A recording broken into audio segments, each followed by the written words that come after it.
Who really needs a 325 horsepower Golf GTI?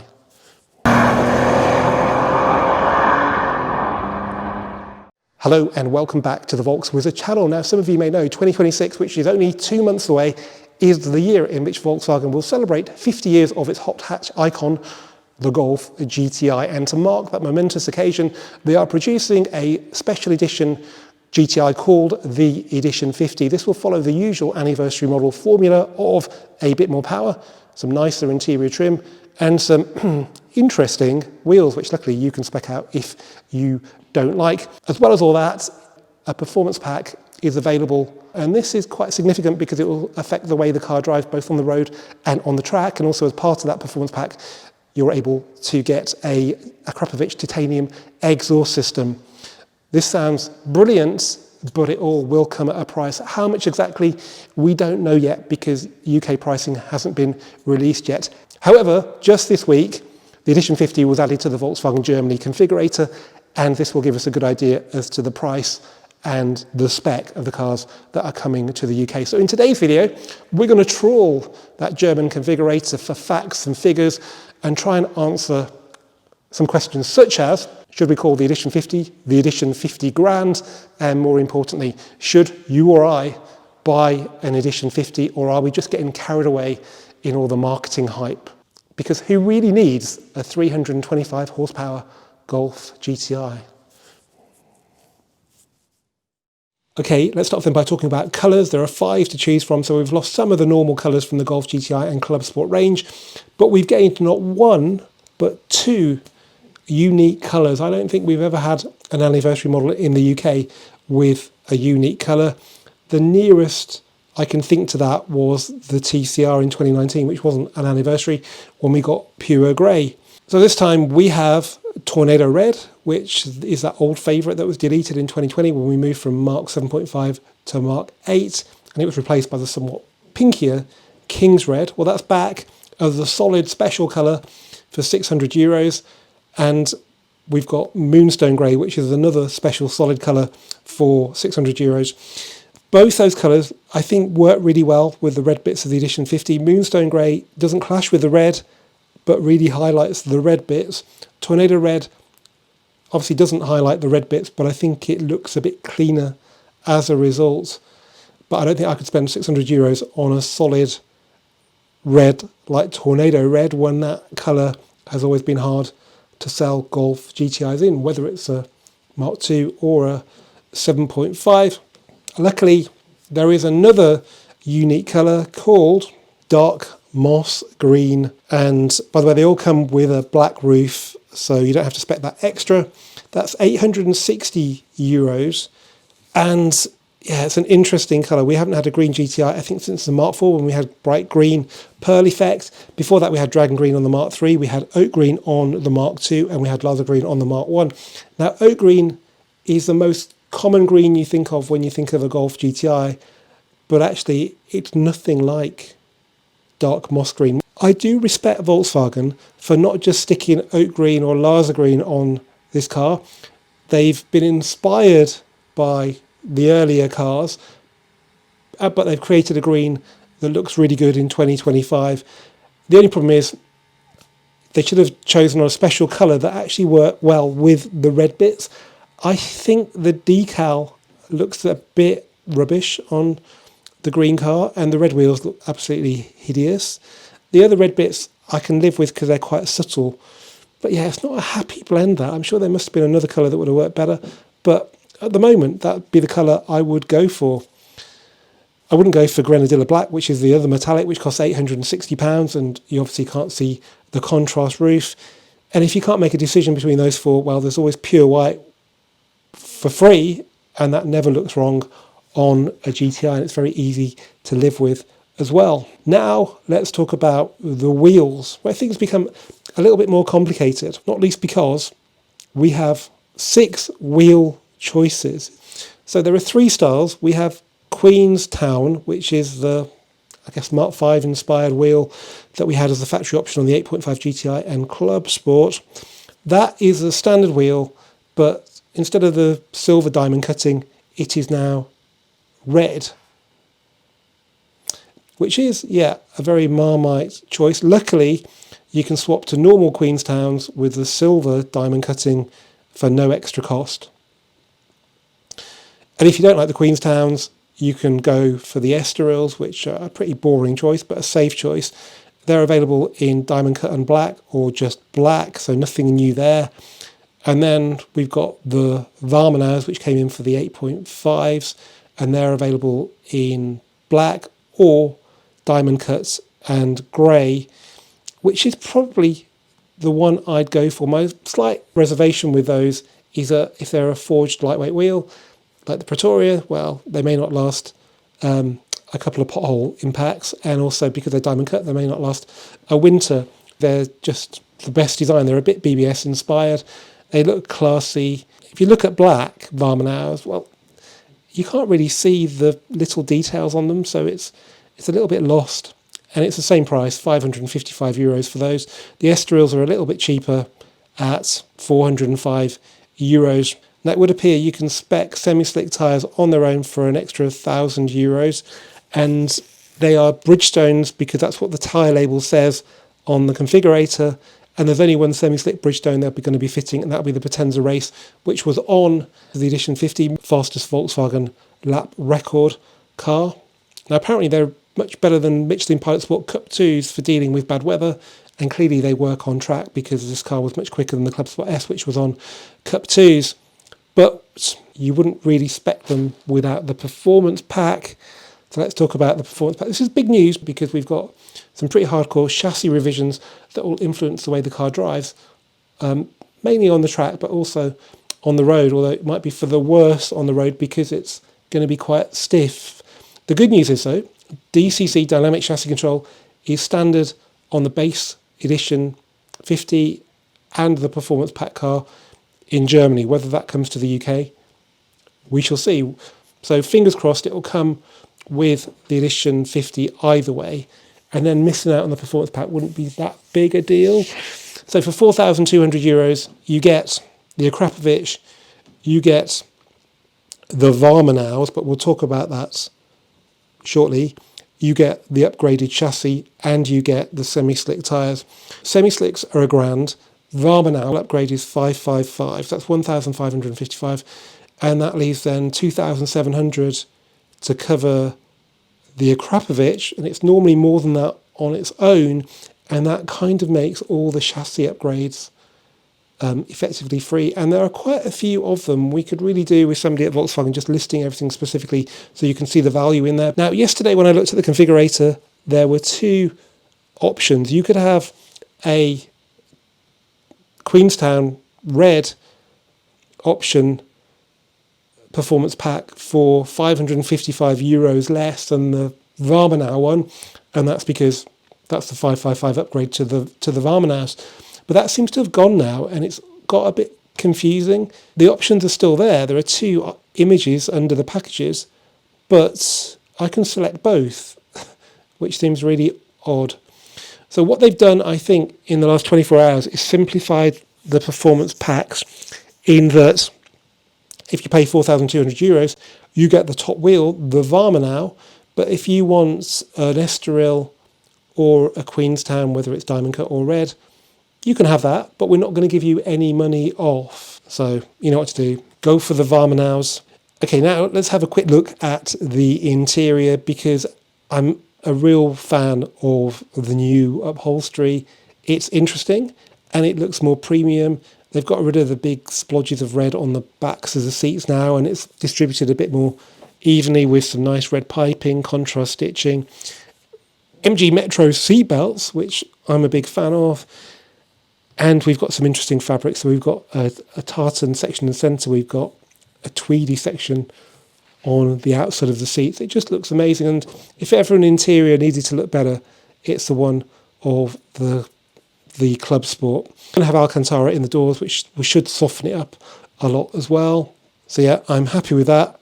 But I'd be even happier if I spec'd the €230 microfiber Alcantara steering wheel. I spotted this in a shop when the Edition 50 was at the Nürburgring back in the summer, but I couldn't really pin it down because it didn't look like it was in an Edition 50. I'm not sure if it's an option on normal GTI or Club Sport, but it's definitely a must-have for the Edition 50. And yes, they do get a little bit grubby, but all you need to do is just have a wet microfiber and clean them, and they'll be like new. Not so must-have are those red pedals, but unfortunately they're part of the standard spec. I understand what they're trying to do. They've, done something different for the Edition 50, but it looks a little bit lazy. It would have been nicer if they'd put a 50 logo on the brake pedal or something like that instead of just changing the rubber bit to red. Let's have a quick look at the options. So the full range available, you can spec leather for €2,500 if you want, but you'd be crazy to do that. Having said that, somebody spec'd lots of club sports with leather Mark 7s when they came out, though I do wonder if some of those were dealer cars to sit in the showroom. As I mentioned earlier, DCC is standard, so you don't need to spec that. Let's just hope that comes to the UK. You can order the performance pack and a sunroof if you're mad. I say that because I like sunroofs, but you've spent all that money on the performance pack, and there's nothing easier to undo all the work of those chassis engineers than to stick a big heavy glass panel in the roof. There's also the area view parking camera system for €390, which was introduced for the 8.5 range in 2024. And I think that's a must-have, really, because it just makes parking so much easier. Head-up display is available, but I'm not a big fan of that. Harman Kardon, I'm not too bothered about the sound, but for what little it costs, it does make the cabin look better with the slightly upgraded speaker grills. Winter pack, if that is extra to have heated seats, then I'd definitely go for that. Right now, I think we need to finally talk about price, because the Edition 50 is not a cheap car. In Germany, it's €54,540. Compare that with the basic Club Sports over there, which is 49,820. That means it's 9.5% more expensive than the Club Sport. So that's about €5,000. In the UK, the Club Sport is 44,220. So if we increase that price by 9.5%, I think this will give us a more accurate indication of how much the Edition 50 will be than messing around with trying to exchange euros for sterling. So if we do that, the base price of an Edition 50 is £48,420. Not quite Edition 50 grand, but if you add a colour and a sunroof, then you'll be over 50k. And then there's that performance pack, which you'll probably want, which will push you well into the 50,000s. So yeah, that sounds expensive. If there is a positive note out of all this, it's £4 more than the base Club Sport, and £2 of that is the 19-inch wheels and the dynamic chassis control, assuming that comes to the UK. So you're only paying really £2 more to have 25 more horsepower, which is nice to have. You've got that nicer interior as well. I'm keeping my fingers crossed that Drive the Deal will pass on the 15% discount that they're giving on GTI 265 and Club Sport right now onto the Edition 50, and that will make it a much more palatable £41,000. I honestly wouldn't be surprised if they end up in UK dealer stock unsold, and that's the best time to get a bargain because they're there for immediate delivery. They need to get a target for the end of the month. I reckon potentially a basic Edition 50 could be had for a price beginning with a 3, but let's see what happens with that. It's also just worth quickly talking about luxury car tax. Obviously it's over £40,000, so you're going to be subject to that, and that will add another £30 per month onto the road tax from the second time it's taxed for 5 years. It's not a lot of money in the great scheme of things, but because it's a stealth tax, I find it really bloody annoying. And now for the big one. Do you or I actually need a Golf GTI Edition 50? Well, it's important to point out it isn't a Clubsport S. There are no reasons why you wouldn't use it as a daily car. It's practical with 5 doors, 5 seats, automatic gearbox. And on top of that, it's actually dynamically more on point than even the Clubsport S going by its Nürburgring lap time. Could I justify it as a daily? Well, it's, as I said, it's really practical, but I'm pretty sure there would be better cars as a daily car for me. My Octavia VRS, which was in a recent video, it cost me £3,600. That's 7 monthly payments probably on an Edition 50. and after 2 years with the car, it's probably going to be worth the same as probably what I paid for it, or maybe it might be 3 grand. I could maybe justify an Edition 50 as a weekend car, but I've tried that with Golfs before, and at the end of the day, it's just a Golf. And when I work with Golfs all the time, it's not really a car I want to drive that much at weekends. Plus, having owned a Clubsport S from brand new, I had that as a weekend car. And I can tell you, if you want to drive it like a Clubsport S, you might find your passengers do scream a bit. You could maybe justify it on the basis of a track car, but for 50 grand, there are far better track cars. For example, you could have a Clubsport S and an early 981 or late 987 Porsche Boxster S. Obviously, it's tremendous around the Nürburgring, but are you going to drive it hard enough to feel the benefits of it being an Edition 50 over, say, a Clubsport or even a GTI 265 on the Nürburgring when you're uninsured?